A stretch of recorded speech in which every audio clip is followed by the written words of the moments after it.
Melihat situasi di mana mewabahnya penyakit COVID-19, GPDI Alpha Omega Bojonegoro menyiapkan ibadah streaming secara online. Ada hal-hal yang harus kita perhatikan dalam mengikuti ibadah streaming secara online. Siapkan diri dengan mengenakan pakaian yang pantas, rapi dan sopan, sama seperti akan beribadah ke gereja. Lalu, tentukan lokasi yang tepat untuk mengikuti ibadah secara online. Duduklah dengan sopan, jangan berbaring ataupun melakukan aktivitas lainnya. Jemaat dapat menyaksikan streaming melalui link yang telah dibagikan oleh pihak gereja. Siapkan hati sebelum waktu ibadah dimulai, sama seperti ketika berada di gereja. Serta tidak makan maupun minum selama beribadah. Jemaat diharapkan mengikuti liturgi selama mengikuti ibadah, seperti waktu berdoa,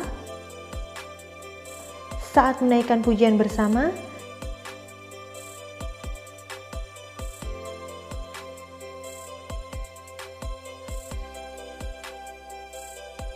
dan saat mendengarkan firman Tuhan.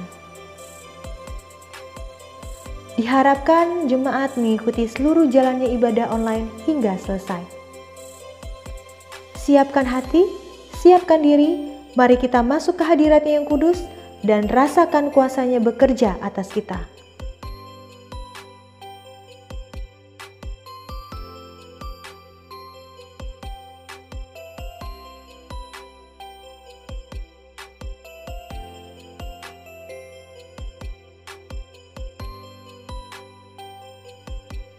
Simak informasi terbaru mengenai GPDI Alpha Omega melalui akun Instagram @aomechurch. Tuhan Yesus memberkati.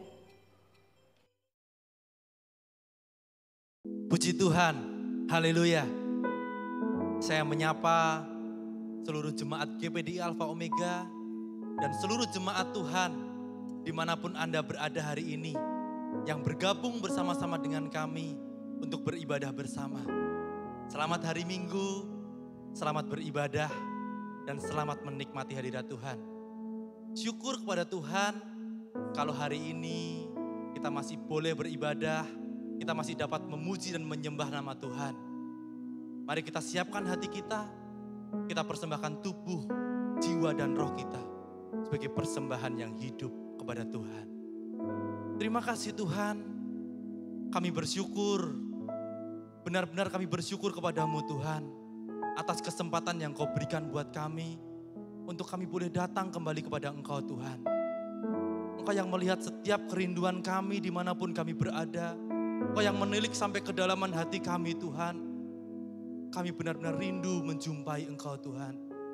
Kami percaya ya Bapa, Engkau sanggup menyentuh hati kami.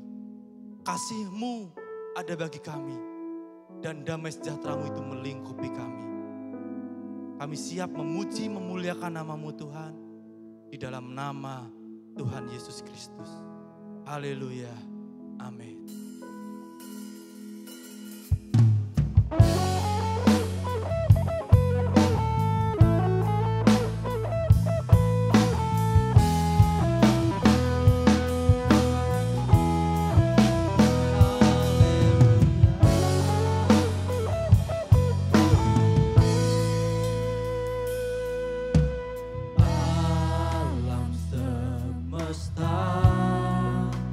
Melukiskan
besar Tuhan. Tiada nama lain, hanya Kau Tuhan yang layak terima pujian dan sembah kami. Haleluya. Terima kasih Tuhan.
Kekuatan hanyalah nama-Mu Tuhan.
Kami bawa pujian, nyanyian kemenangan, masuki gerbang-Mu hati kami bersuka. Jadi tangan kami terangkat untuk-Mu Tuhan. Kami bersorak atas kemenangan yang Kau beri. Haleluya. Yesus Raja. Kami bawa pujian, nyanyian kemenangan, masuki gerbang-Mu hati kami bersuka. Tangan kami terangkat, sorakan kemenangan, terpujilah nama-Mu Yesus Raja, segala Raja.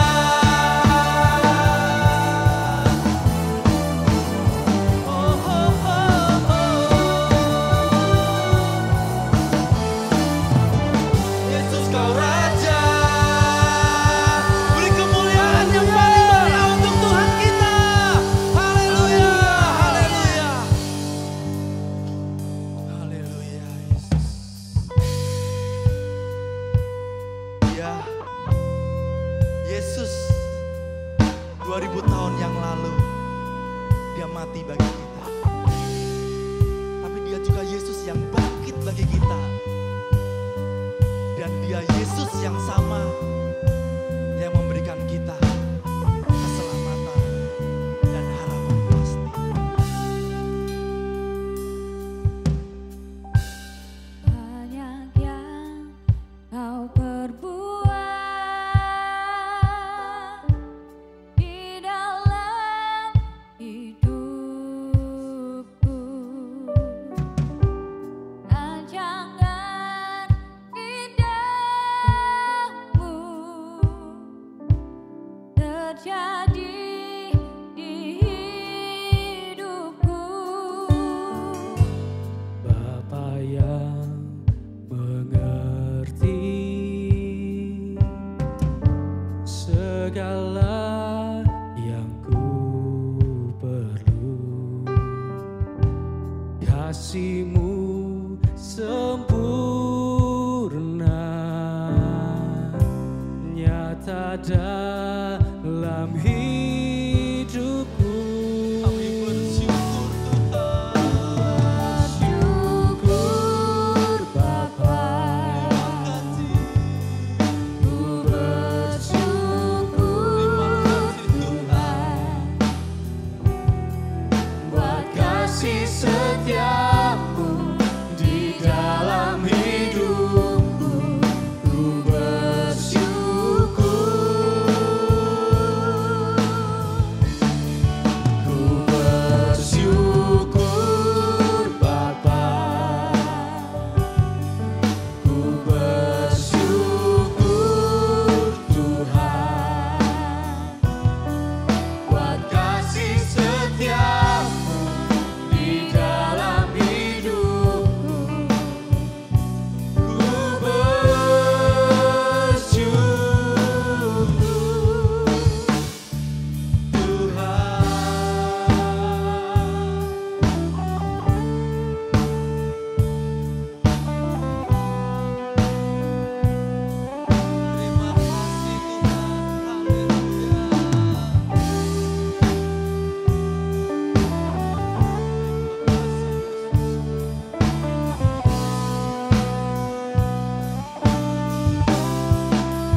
kasih setiamu di dalam hidupku, ku bersyukur.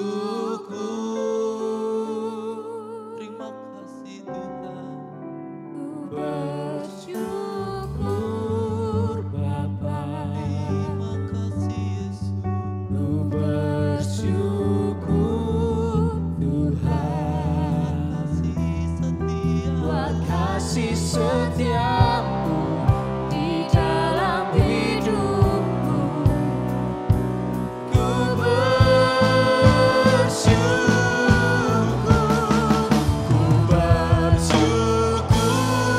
Bapa,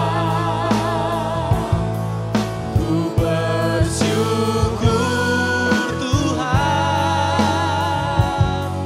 buat kasih setiamu di dalam hidupku, ku bersyukur.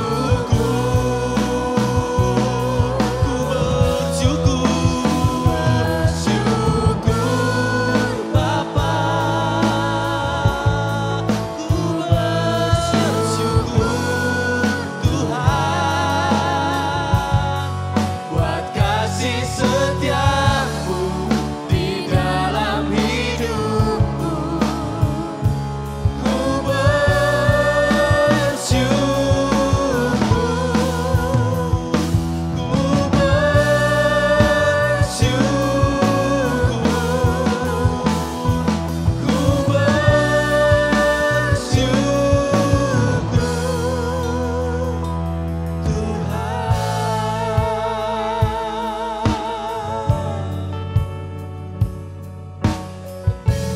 Haleluya.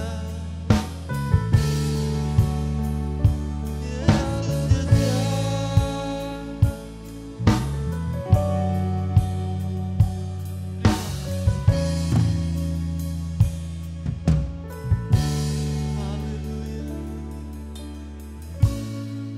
Terima kasih Tuhan. Segala pujian dan syukur bagimu. Kami bersyukur Tuhan. Terima kasih Tuhan. Tuhan Yesus, tolong kami untuk menyiapkan hati kami. Supaya kami bisa menerima firman-Mu. Supaya firman-Mu bisa menuntun kami. Menolong kami. Supaya kami dapat melangkah dalam kebenaran-Mu Bapa. Kami siapkan hati kami untuk mendengarkan firman-Mu. Berfirmanlah Tuhan. Urapi hamba-Mu. Urapi hamba-Mu. Pakai untuk menjadi saluran pemberita kebenaran. Terima kasih Tuhan. Dengan penuh ucapan syukur kami sambut firman-Mu. Dalam nama Tuhan Yesus Kristus. Haleluya. Amin. Haleluya, puji Tuhan. Kepada segenap jemaat Gereja Pantekosta di Indonesia Alfa Omega dan juga para pendengar yang dikasihi Kristus. Sebagai gembala jemaat GBD Alfa Omega, saya mengucapkan selamat beribadah. Walaupun hari ini Minggu 19 April 2020, kita masih beribadah secara online. Tapi tidak akan mengurangi makna ibadah kita hari ini. Kita percaya Tuhan hadir dan ada bersama dengan kita. Kiranya Tuhan Yesus Kristus memberkati kita semua. Bapak, Ibu, dan saudara semua yang dikasihi Tuhan. Marilah kita dengar baik-baik apa yang menjadi pesan Tuhan kepada kita. Dalam Injil Matius pasal 24 ayat 14, di situ dijelaskan, dan Injil kerajaan ini akan diberitakan di seluruh dunia menjadi kesaksian bagi semua bangsa. Sesudah itu barulah tiba kesudahannya. Injil harus diberitakan kepada semua bangsa. Alkitab katakan barulah Yesus datang yang kedua kali. Oleh karena itu mari duduklah bersama dengan keluarga, dengar serta perhatikan apa yang Tuhan firmankan kepada kita hari ini. Tema khotbah yang saya sampaikan hari ini, merendahkan diri. Merendahkan diri. Maksudnya kita harus bersama-sama merendahkan diri di hadapan Tuhan, mengakui dosa dan kesalahan kita yang kita perbuat dan berhenti berbuat dosa. Ayat pokok kita terdapat dalam kitab 2 Tawarikh pasal 7 ayat 14 yang berkata, dan umatku yang atas namaku disebut merendahkan diri, berdoa dan mencari wajahku, lalu berbalik dari jalan-jalannya yang jahat, maka aku akan mendengar dari sorga dan mengampuni dosa mereka serta memulihkan negeri mereka.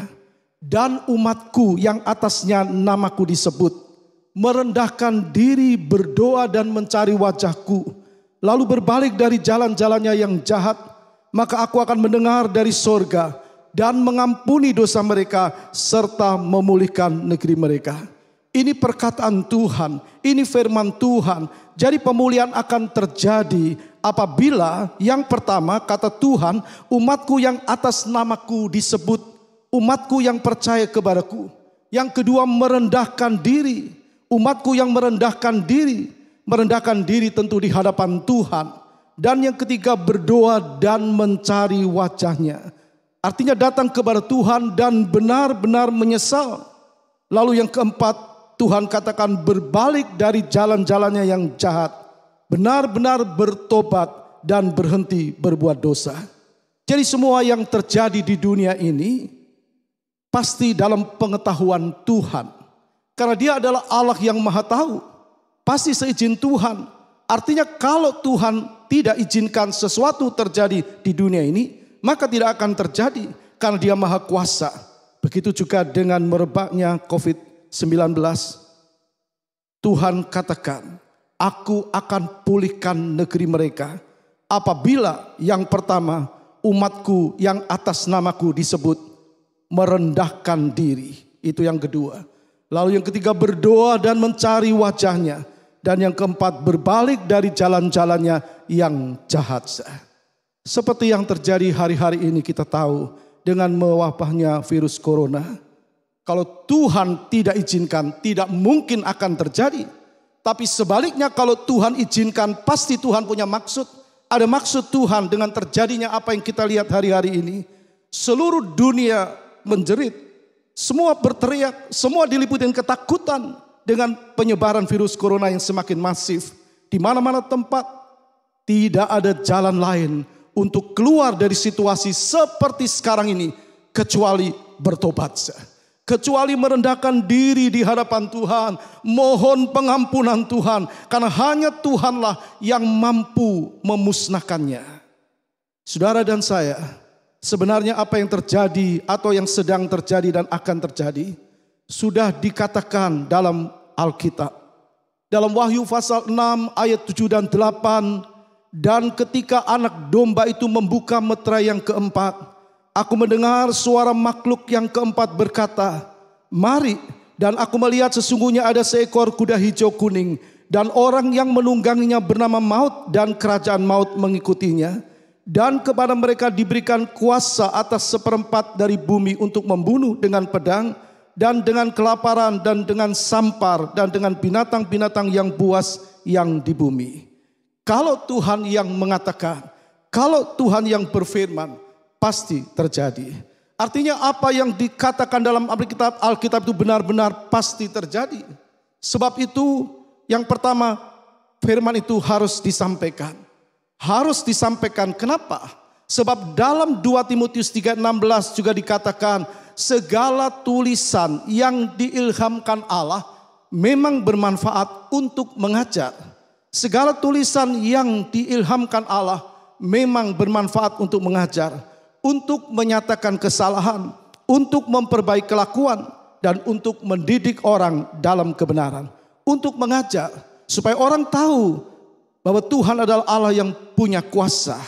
Untuk menyatakan kesalahan, agar semua orang sadar apa yang dilakukan itu dilihat oleh Tuhan.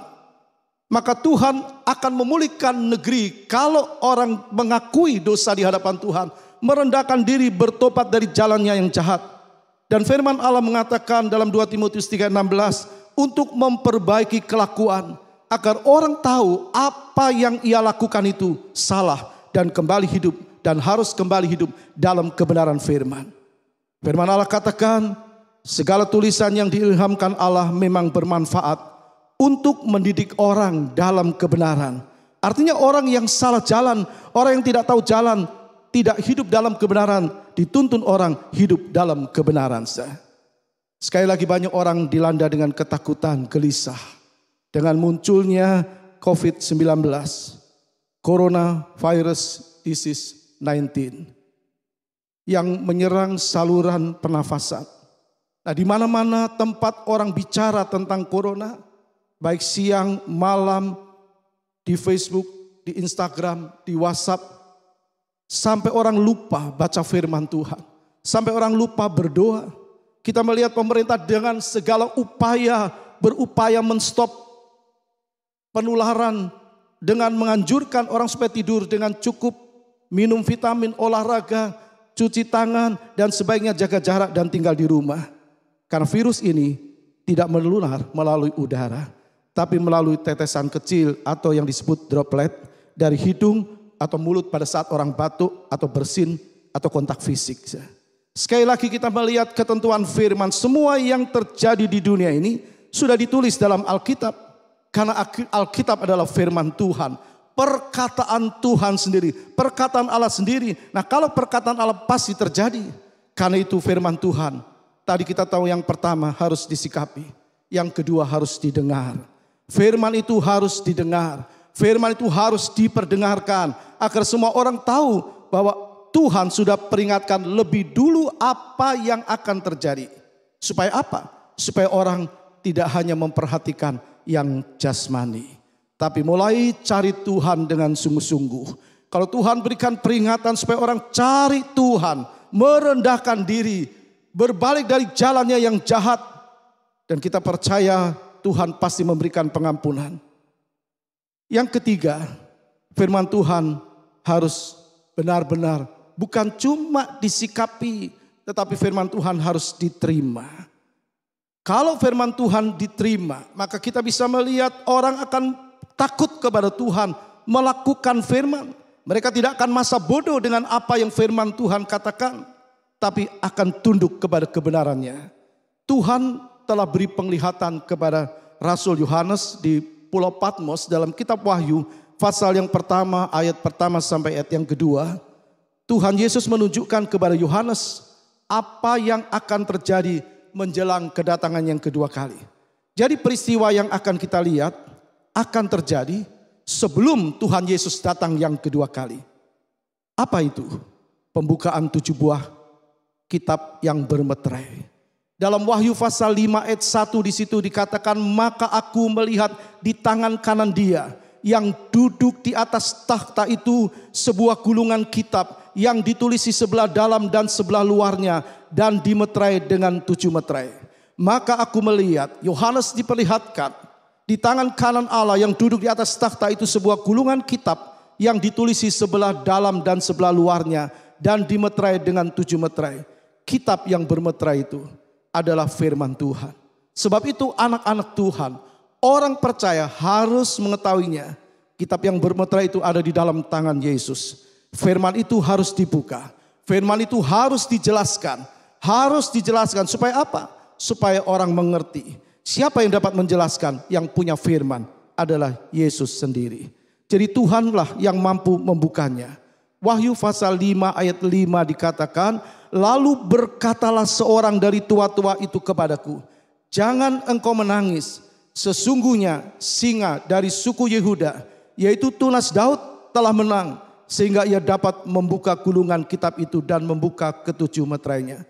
Lalu berkatalah seorang dari tua-tua itu kepadaku, jangan engkau menangis. Sesungguhnya singa dari suku Yehuda, yaitu tunas Daud, telah menang, sehingga ia dapat membuka gulungan kitab itu dan membuka ke-7 meterainya.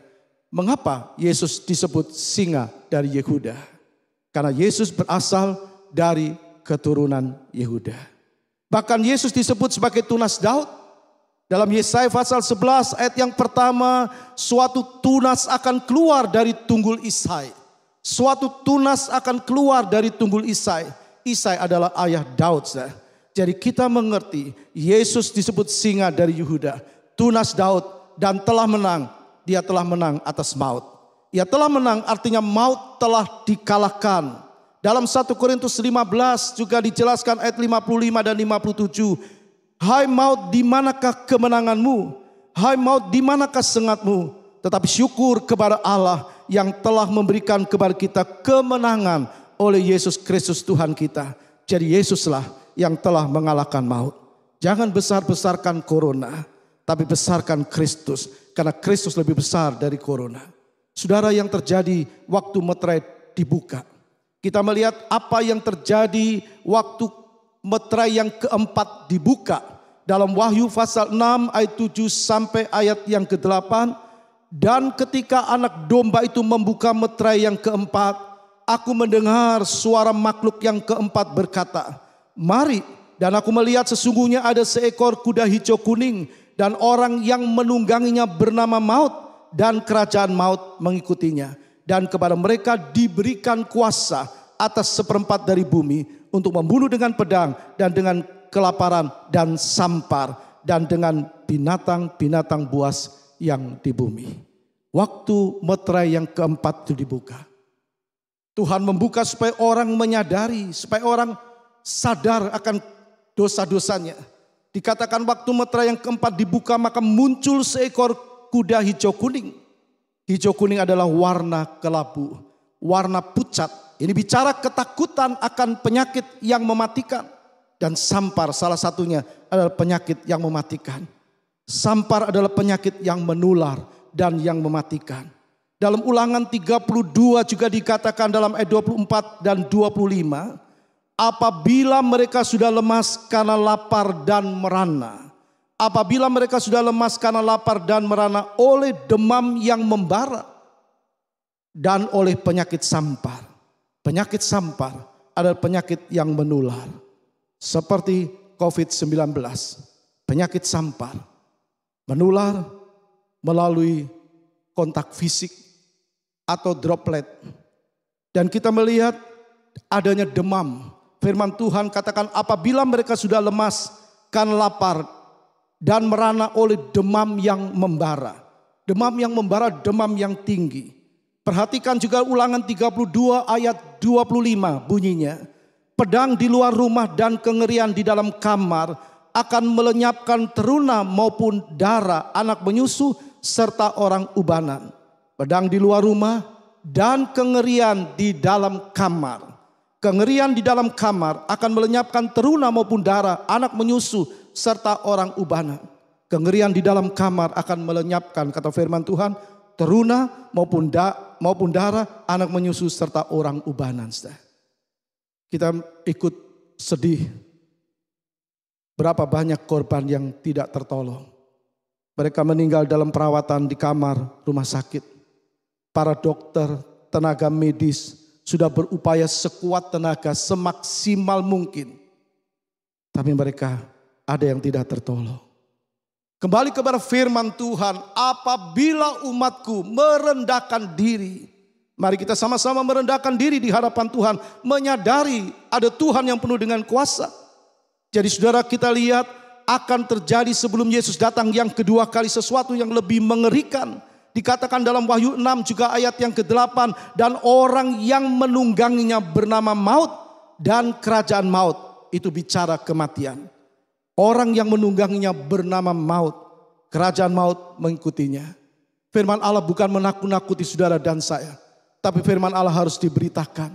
Harus disampaikan. Harus didengar. Harus disikapi. Supaya orang menyadari kesalahannya dan kembali kepada Tuhan. Dikatakan tadi, dan orang yang menungganginya bernama Maut dan kerajaan maut mengikutinya. Dalam terjemahan lain dikatakan, and his name that sat on him was death. Kematian, and hell, neraka, follow with him. Neraka mengikutinya.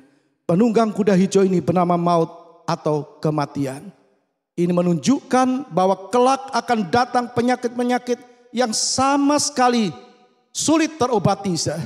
Dan maut akan terus menjemput manusia. Dan hanya berhenti pada waktu Yesus datang yang kedua kali. Jadi sekali lagi meterai-meterai itu dibuka. Itu akan terus berjalan dan terus akan meningkat, memuncak sampai kedatangan Tuhan yang kedua kali. Mengapa semua bisa terjadi? Orang diliputi dengan ketakutan, kengerian, mereka takut, gelisah, was-was dan sebagainya. Kenapa, Saudara? Firman Allah mengatakan kepada kita, Wahyu 22 ayat 10 sampai 11, lalu ia berkata kepadaku, jangan memeteraikan perkataan-perkataan nubuat dari kitab ini, sebab waktunya sudah dekat. Waktunya sudah dekat. Barang siapa yang berbuat jahat, biarlah dia terus berbuat jahat. Barang siapa yang cemar, biarlah ia terus cemar. Barang siapa yang benar, biarlah ia terus berbuat kebenaran. Barang siapa yang kudus, biarlah ia terus mengkuduskan dirinya. Semua terjadi karena kejahatan manusia semakin meningkat. Ada orang yang tidak menyadari. Ada orang yang tidak menyadari. Tuhan berikan kebenaran firman supaya orang sadar dan minta pengampunan Tuhan. Jadi kita melihat ada dua golongan. Golongan yang pertama orang yang mau sadar atau mau disadarkan dan terus menjadi pelaku-pelaku firman. Dan golongan yang kedua adalah orang yang tidak mau disadarkan dan terus hidup dalam kejahatan. Bagaimana kita menyikapi firman Tuhan? Kita tidak boleh acuh. Kita tidak boleh masa bodoh. Kita tidak boleh acuh tak acuh. Kita tidak bisa tutup mata dengan apa yang terjadi yang akan melanda dunia.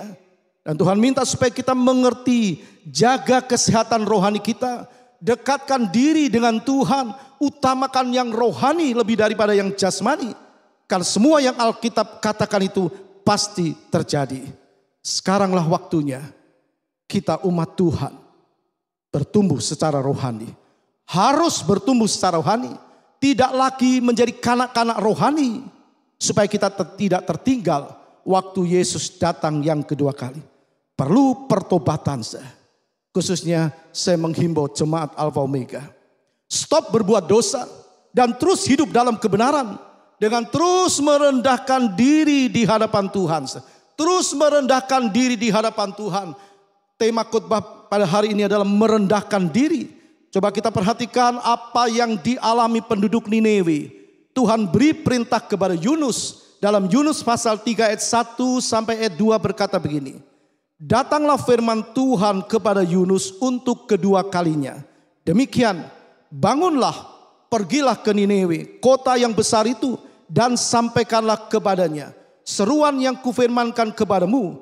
Mulailah Yunus masuk ke dalam kota itu sehari perjalanan jauhnya, lalu berseru 40 hari lagi, maka Niniwe akan ditunggang balikan. Saudara, ini pernah terjadi pada zaman Yunus. Yunus diutus Tuhan untuk pergi ke kota Niniwe dan berkata, karena kejahatan kota Niniwe telah terdengar oleh Tuhan sampai kepada Tuhan, maka Tuhan berkata, bangunlah, pergi ke Niniwe, kota yang besar itu, dan sampaikanlah kepadanya seruan yang kufirmankan kepadamu. Lalu Yunus mulai masuk ke kota dan dia berseru, 40 hari lagi maka Niniwe akan ditunggang balikan. Menjadi pertanyaan kita, saudara, kenapa Allah marah kepada penduduk Niniwe? Ayat 2 di Yunus pasal yang pertama di situ dijelaskan.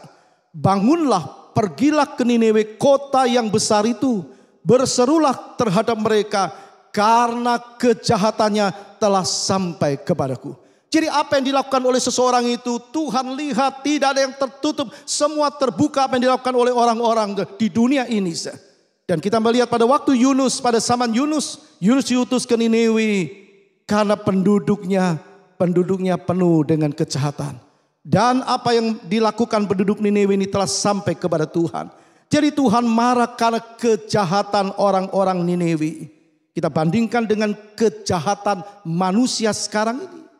Orang tidak kenal rasa kasihan. Ada orang-orang, anak-anak yang diculik, diambil organ tubuhnya. Bukankah ini salah satu contoh kejahatan manusia tanpa kenal belas kasihan? Dan Tuhan marah karena kejahatan manusia. Manusia diciptakan oleh Tuhan itu punya tubuh, punya jiwa dan punya roh. Kita tahu tubuh ini bicara manusia luar, di mana orang bisa bertatap mata satu dengan yang lain, mengenal satu dengan yang lain dengan bantuan jiwa. Jiwa ini adalah pikiran, perasaan, kehendak dan kemauan, itu adalah jiwa. Sedangkan roh disebut manusia dalam. Alkitab mengatakan dalam Amsal 20 ayat 27, roh manusia adalah pelitanya Tuhan. roh manusia adalah pelitanya Tuhan yang menyelidiki seluruh lubuk hatinya. Roh manusia itu pelitanya Tuhan yang memungkinkan Tuhan bicara kepada manusia melalui roh manusia. Jadi saudara, Allah bisa berkomunikasi dengan manusia. Allah bisa berkomunikasi dengan kita melalui roh manusia, melalui roh kita. Karena roh kita ini berasal dari Tuhan. Itu yang dikatakan manusia masih memiliki kepekaan rohani. Jadi jelas kenapa Allah menciptakan manusia memiliki roh. Supaya manusia menyembah Tuhan dan dia mengerti isi hatinya Tuhan. Menjauhkan diri dari yang jahat dan merendahkan diri di hadapan Tuhan. Kalau roh manusia itu mati dalam tanda kutip, maka manusia tidak lagi mampu menyembah Tuhan. Manusia tidak akan mampu menyembah Tuhan kalau rohnya mati. Maka yang dia lakukan adalah berbuat kejahatan. Berbuat yang tidak menyenangkan Tuhan. Berbuat yang menyusahkan Tuhan dan sebagainya. Tuhan tidak mau manusia hidup dalam kehidupan yang jahat. Jadi Tuhan ciptakan manusia punya roh supaya manusia peka dengan apa yang menjadi isi hatinya Tuhan. Nah, kalau roh manusia itu mati, manusia tidak mampu lagi menyembah kepada Tuhan. Bahkan kecenderungan hatinya adalah melakukan perbuatan-perbuatan jahat. Kembali dalam kisah Yunus.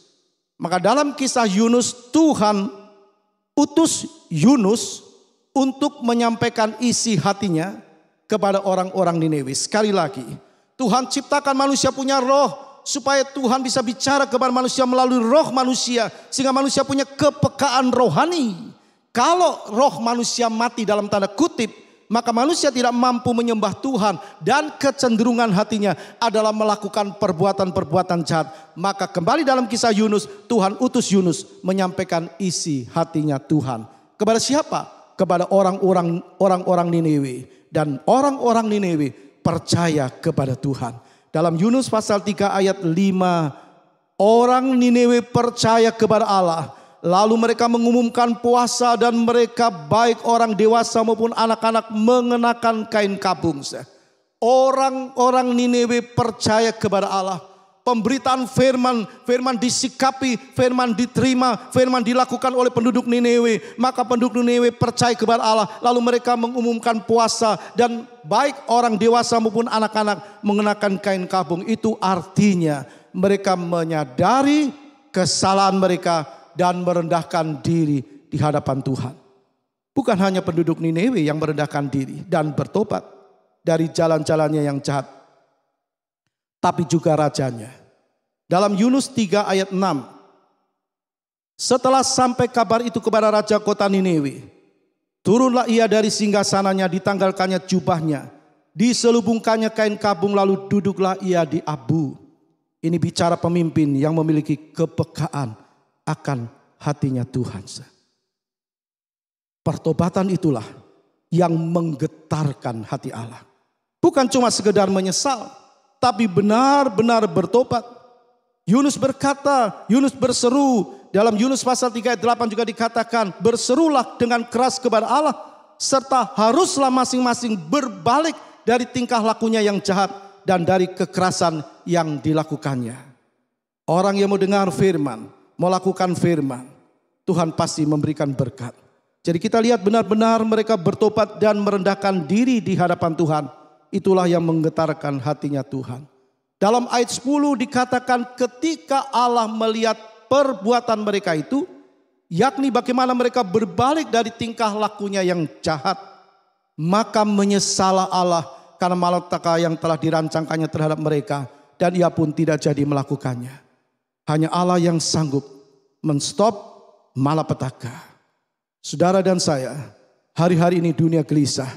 Semua orang menjerit, berdoa, harus minta pengampunan Tuhan. Supaya virus corona ini segera berlalu dari negeri kita yang kita kasih. Di negara kita pun banyak juga orang yang menjerit meratap. Tapi kembali firman Tuhan katakan merendahkan diri. Bagi Tuhan itu perkara yang mudah. Virus corona itu kecil di mata Tuhan. Karena Tuhan itu lebih berkuasa. Dia lebih besar dari virus corona. Tidak ada yang lebih berkuasa daripada Tuhan.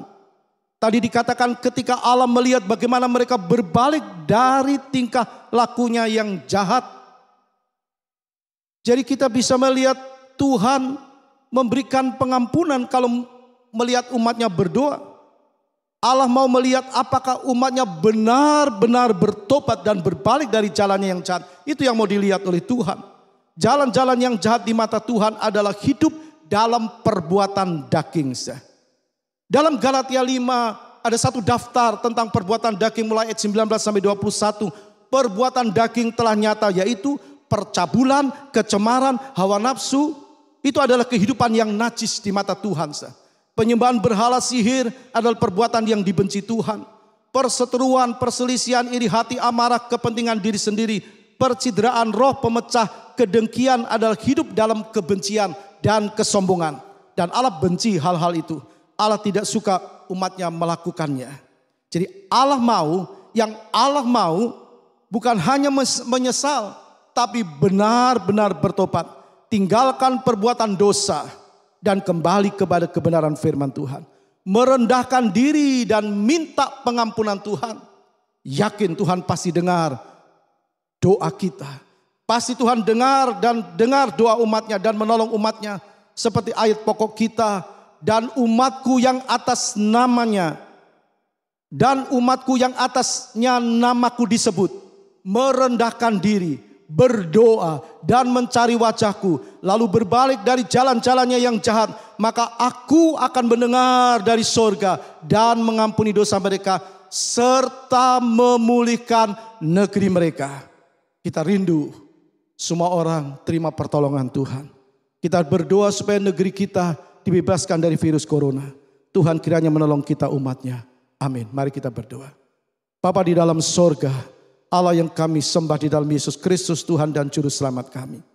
Kami datang kepadamu pada hari ini Tuhan.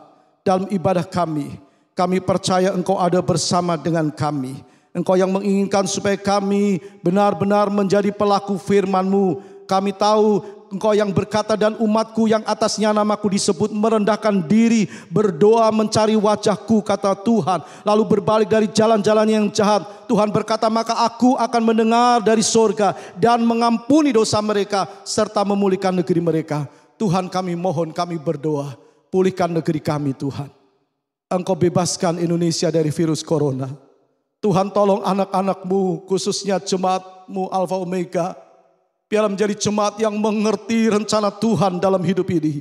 Mereka hidup dalam kebenaran, mereka terus hidup dalam kerendahan hati, mereka hidup dalam pertobatan, bukan cuma menyesal tapi benar-benar berhenti dari segala perbuatan yang tidak baik, yang tidak menyenangkan Tuhan. Kami percaya Tuhan pasti mengampuni, sebagaimana Yunus Tuhan pakai untuk menyuarakan isi hatimu, dan penduduk Niniwe ditolong oleh Tuhan. Mereka ditolong oleh Engkau ya Tuhan. Sebab itu Engkau tolong negara kami. Terima kasih Tuhan, terima kasih. Kami tahu, kami percaya Tuhan mau bicara kepada kami hari-hari ini, supaya umat menjadi umat yang benar-benar peka dengan suara Tuhan. Terpujilah Engkau Tuhan. Engkau memberkati umat-Mu yang sudah mendengar. Engkau berkati para pendengar yang mendengar firman-Mu Tuhan. Biarlah firman-Mu itu menjadi landasan dalam hidup mereka. Mereka hidup dalam kebenaran firman-Mu. Hidup dalam kebenaran firman-Mu. Dan Tuhan pasti berkati. Terima kasih Tuhan, terima kasih. Terpujilah Engkau selama-lamanya. Sekarang saudara-saudaraku yang dikasih Kristus, terimalah berkat dari Allah Bapa, kasih sayang Yesus Kristus, dan persekutuan di dalam Roh Kudus, yaitu di dalam nama Tuhan Yesus Kristus. Hari ini sampai Maranatha, Tuhan Yesus datang yang kedua kali. Haleluya. Amin.